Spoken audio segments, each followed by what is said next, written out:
guys, Assalamualaikum warahmatullahi wabarakatuh. Perkenalkan, nama saya Fitri Nur Aini dari kelas 12 IPA 4. Di sini saya akan menjelaskan mengenai kemerdekaan Indonesia. Jadi di sini saya akan menjelaskan yang pertama yaitu dari Rangas Dengklok sampai ke Pegangsaan Timur.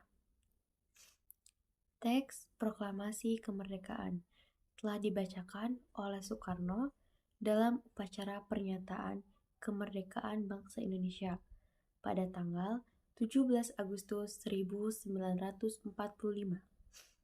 Proklamasi ini dilaksanakan di Jalan Pegangsaan Timur nomor 56 Jakarta. Pernyataan kemerdekaan tersebut disambut bahagia dan sukacita oleh masyarakat di Indonesia maupun di berbagai daerah. Yang kedua, Jepang bertekuk lutut.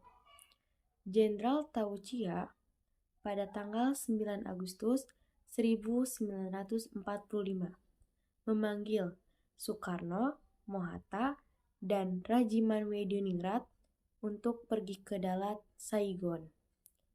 Saigon adalah salah satu pusat tentara Jepang pada tanggal 12 Agustus 1945. Jenderal Terauchi mengucapkan selamat kepada Soekarno dan Mohatta sebagai ketua dan wakil ketua PPKI. Kemudian Terauchi menegaskan bahwa Jepang akan menyerahkan kemerdekaan kepada bangsa Indonesia. Soekarno, Mohatta, dan Rajiman Wediningrat pulang kembali ke Jakarta pada tanggal 14 Agustus. Pada masa-masa inilah terjadi peristiwa yang dramatis di wilayah Indonesia. Walaupun alat komunikasi pada masa tersebut dikuasai Jepang, namun para tokoh perjuangan berhasil mengakses berbagai internet, berbagai informasi dunia dengan berbagai cara. Radio sebagai alat yang paling berperan pada masa tersebut telah disegel oleh Jepang. Yang ketiga, peristiwa Rangas Dengklok. Hari-hari menjelang tanggal 15 Agustus 1945 merupakan hari yang menegangkan bagi bangsa Jepang dan bangsa Indonesia. Hari Rabu pada tanggal 15 Agustus pada pukul 21.30 waktu Indonesia bagian Barat. Para pemuda yang dipimpin Wikana dan Darwis datang di rumah Soekarno di Pegangsaan Timur nomor 56 Jakarta. Wikana dan Darwis memaksa Soekarno untuk memproklamasikan kemerdekaan Indonesia. Para pemuda mendesak proklamasi malam ini dapat dilaksanakan paling lambat tanggal 16 Agustus 1945. Sambil minang-meminang, senjata Wikana berucap dan berada ancaman. Kemudian perumusan teks proklamasi.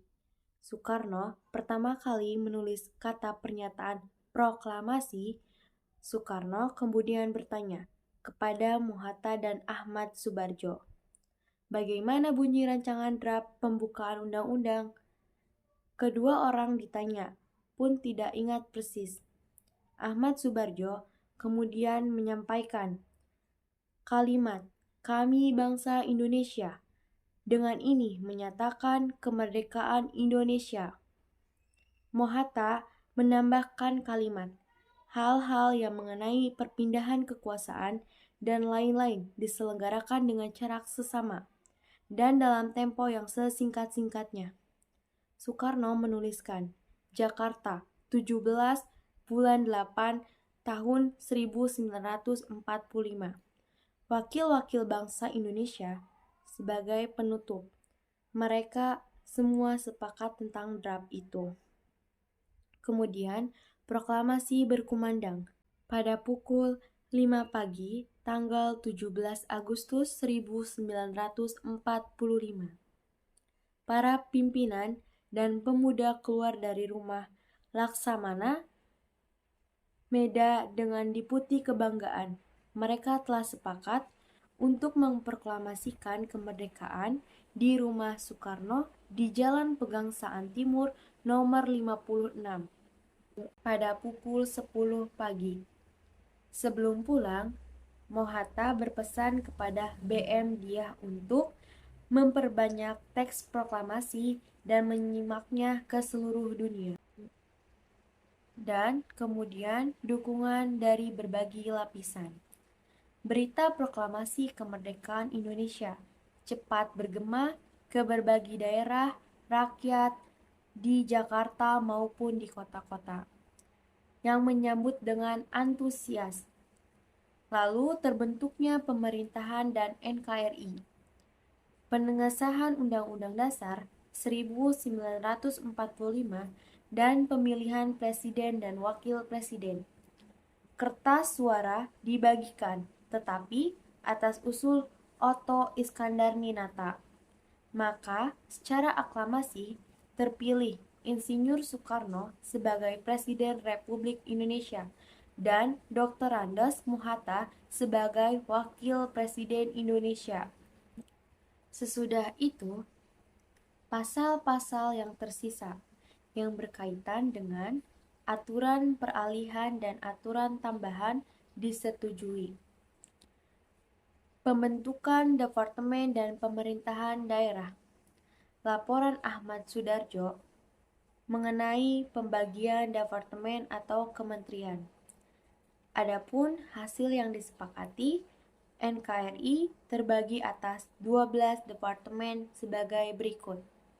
Yang pertama, Kementerian Dalam Negeri, dan yang kedua, Kementerian Luar Negeri, ketiga, Kementerian Kehakiman, keempat, Kementerian Keuangan, kelima, Kementerian Kemakmuran, keenam, Kementerian Kesehatan, ketujuh, Kementerian Pengajaran, kedelapan, Kementerian Sosial, kesembilan, Kementerian Pertahanan, kesepuluh, Kementerian Penerangan, ke-11 Kementerian Perhubungan, ke-12 Kementerian Pekerjaan Umum, dan yang terakhir Kementerian Negara.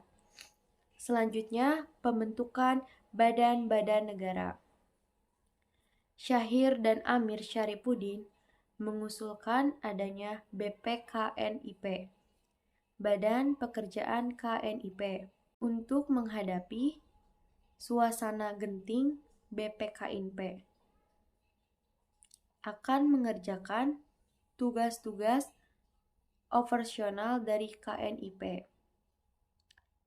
Berdasarkan usul-usul dalam sidang tersebut, maka Wakil Presiden selaku wakil pemerintahan mengeluarkan maklumat yang berizin disebut Maklumat Wakil Presiden nomor X. Kemudian pembentukan kabinet. Kalimat Republik Indonesia yang pertama dibentuk oleh Presiden Soekarno pada tanggal 2 September 1945.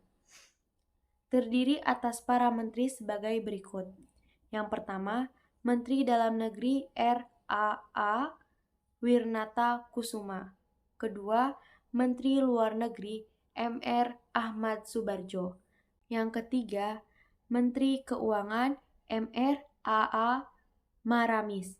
Yang keempat, Menteri Kehakiman Prof. M.R. Supomo.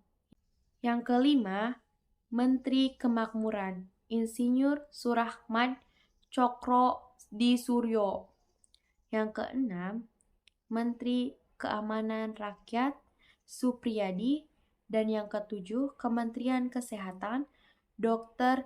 Buantaran Marto Tatmojo. Kedelapan, Menteri Pengajaran Ki Hajar Dewantara. Yang kesembilan, Menteri Penerangan M.R. Amir Syarifuddin. Ke-10 Menteri Sosial Mr. Iwa Kusma Sumantri. Yang ke-11 Menteri Pekerjaan Umum Abi Kusno Cokro Suyoso. Ke-12 Menteri Perhubungan Abi Kusno Cokro Yuyoso. 13 Menteri Negara Wahid Hashim. Ke-14 Menteri Negara Dr. M. Amir. Ke-15 Menteri Negara Mr. R.M. Sartono. Ke-16 Menteri Negara R. Oto Iskandar Ninata. Lalu, pembentukan berbagi para politik. Beberapa partai politik yang kemudian terbentuknya. Misalnya, yang pertama, Masyumi, yang kedua, PKI, yang ketiga, PBI, yang keempat, Partai Rakyat Jelata, dan yang kelima, Parkindo, yang kelima, PSI, yang ketujuh, PRS, yang kedelapan, PKRI, yang kesembilan, Persatuan Rakyat Mahren Indonesia, yang kesepuluh, PNI, Partai Nasional Indonesia. Selanjutnya, lahirnya Tentara Nasional Indonesia. Pertama, Badan Keamanan Rakyat. Kedua, Tentara Keamanan Rakyat. Dan yang ketiga, dari TKR, TRI ke TNI. Proklamator dan peran para tokoh sekitar proklamasi. Peran sang proklamator. Yang pertama, Insinyur Soekarno. Tanggal 17 Agustus 1945, peranan Soekarno semakin penting secara tidak langsung. Ia terpilih menjadi tokoh nomor 1 di Indonesia.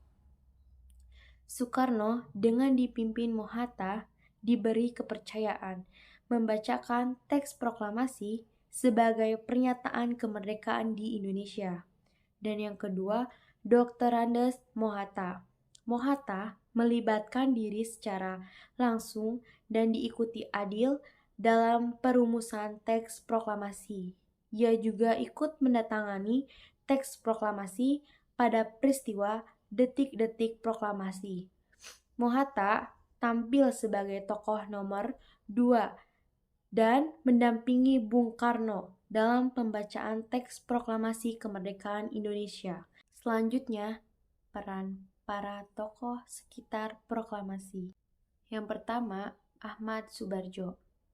Sesampainya di Jakarta, dini hari di rumah Meda dilaksanakan perumusan teks proklamasi. Teks proklamasi Ahmad Subarjo secara langsung berperan aktif dan memberikan andil pemikiran tentang rumusan teks proklamasi. Yang kedua, Soekarni Kartodiwiryo. Ia juga tokoh yang mengusulkan agar teks proklamasi ditandatangani oleh Soekarno dan Mohatta. Atas nama bangsa Indonesia, ia juga memimpin pertemuan untuk membahas strategi-strategi penyebarluasan teks proklamasi dan berita tentang proklamasi. Yang ketiga, Sayuti Mel. Ia telah menyaksikan penyusunan teks proklamasi di ruang makan Maeda. Bahkan, akhirnya ia dipercayai untuk mengetik teks proklamasi yang ditulis tangan oleh Soekarno. Dan yang keempat, Burhanuddin Muhammad Diah. Ia salah seorang pemuda yang ikut menyaksikan perumusan teks proklamasi. Ia juga sangat berperan dalam upaya penyebarluasan berita proklamasi kemerdekaan Indonesia. Latif Hendraningrat. Latif Hendraningrat dengan dibantu S. Suhud mengibarkan sang saka merah putih, dan yang membantu membawakan bendera merah putih adalah S.K. Trimurti. Cukup sekian materi yang saya sampaikan. Mohon maaf apabila ada kekurangan ataupun tidak keenakannya. Ditutup. Wassalamualaikum warahmatullahi wabarakatuh.